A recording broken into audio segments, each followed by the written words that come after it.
first started to catch glimpses of him 6 years ago. I noticed it was really careful not to get itself noticed. It did little things. It made you feel achy, damaged your back, and it took away your hearing. Then on Christmas Day it started stomping on you more and more, little by little. It took over our lives. There was a definite before and after. 2 different planets, 2 different worlds, 2 different people. It keeps waking me up at the same time every day. The witching hour, the devil's hour.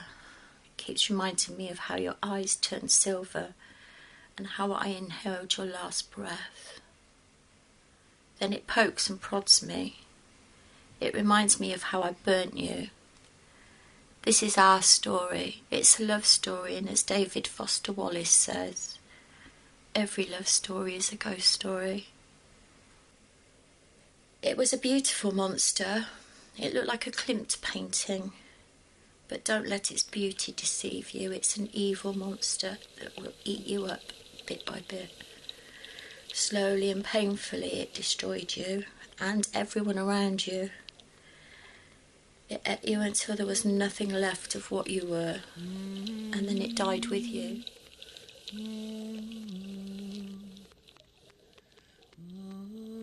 It crept up on us like a crack addiction, one small pipe at a time, until it was our life. Fear, death, pain took over like a crime wave. The National Office of Crime Statistics tell me that you should have been a suicide. But then you weren't born typical, were you, baby? A glass in the face is a popular way to die in 2016, and stabbings are up by 40%. George Bataille tells me that every death is a violent affair. Einstein told me that energy cannot be created or destroyed. And he also told me it can be transformed. Duncan McDougall has worked out that your soul weighs 21.3 grams, but he didn't tell me where to find you, and I need to find you. The mystic Hermes is whispering that Egypt is an image of the heavens and the whole cosmos dwells there.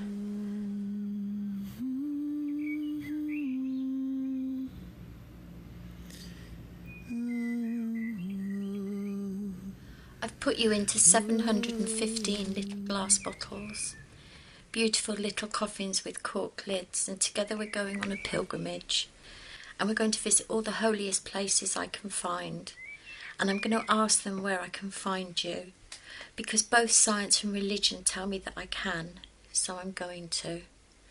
I'm told Lazarus rose from the dead 4 days after he died, and why would so many religions believe in resurrection and reincarnation if there wasn't some truth in it? Why would so many people believe? You could already be starting your new life. You could be that lark that appears at my window the day after you left. He sings me to sleep after the monster wakes me up.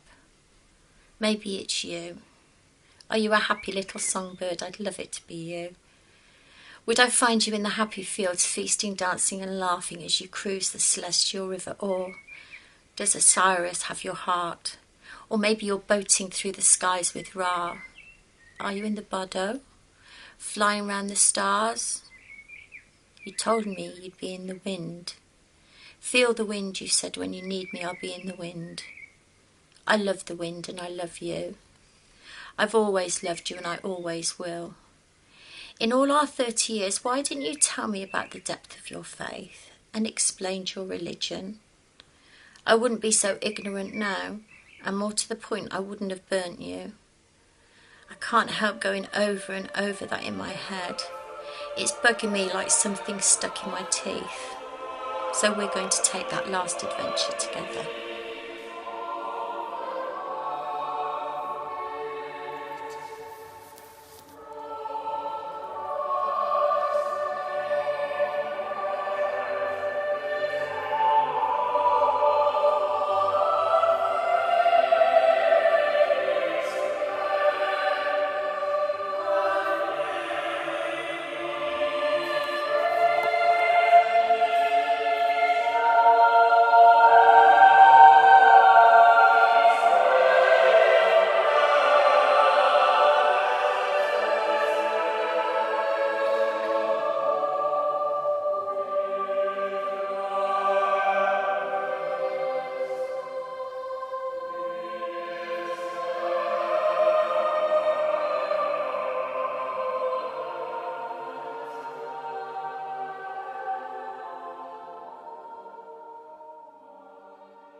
My psychiatrist told me that exercise is really great for depression, so I've started swimming. I'm up to a mile a day. I told Dennis John Edmonds drew a picture of me as a mermaid and posted it on Facebook. I got so many presents, mermaid paintings, postcards, keyrings, skeletons, jewellery, poems. The best one was a tail. It was so hard to swim with, but I started in Cornwall and I swam and I swam and I swam. Swimming soothed me. It closed my mind down and rocked me gently. And I don't think my monster can swim. Can spiders swim?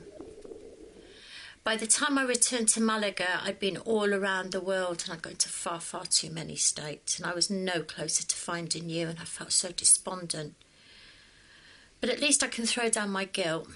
It's October 2016 and the Vatican have announced that it's now okay to cremate believers. Can you believe that? I felt so bad for so long, and now some bloke has just changed his mind. I've realised that I'm not going to find you, and I'm too tired, too sad, too flat to keep looking. My friends knew I was at rock bottom. I really couldn't get any lower, so in an attempt to cheer me up, they took me swimming. It was a beautiful day, but that held no interest for me, and I just needed to swim, so swim I did. Past the kids, past the airbeds, past the water bikes, past the boys, and then the sea fog rolled in. I had time to turn around, but I didn't. I could have easily outswum the danger, but I didn't. I asked myself if this was the way to find Chris, and my mind answered, maybe. And I kept on swimming, deeper and deeper into the fog, until I couldn't see anything anywhere. I remember it was oh so quiet, and I felt peaceful and hopeful. I swam deep down, my arms started aching, but I kept on swimming, and then I started thinking about all the people I'd met. While I was looking for you, I'd been through so many different countries, different religions, different attitudes, kind, loving people. Strangers on Facebook had sent me messages, presents, cards. They welcomed me into their homes and lives. They didn't know me. They'd hugged me and helped me on my journey. And it was then that I understood the kindness of strangers. I was getting too tired to swim any further, and it was then that I knew I'd made a huge mistake. The answer had been there all the time in the memory of water. The theory told me that even in the slightest dilution, it had remembered your molecule, your DNA, and I realised you'd been with me all the time. You'd been caressing and holding me as I swam. And then the skies cleared to a beautiful, beautiful blue day. I took a huge gulp of air and I looked up and realised that somehow I had swum in a perfect circle, right back to my friends and right back to a new life.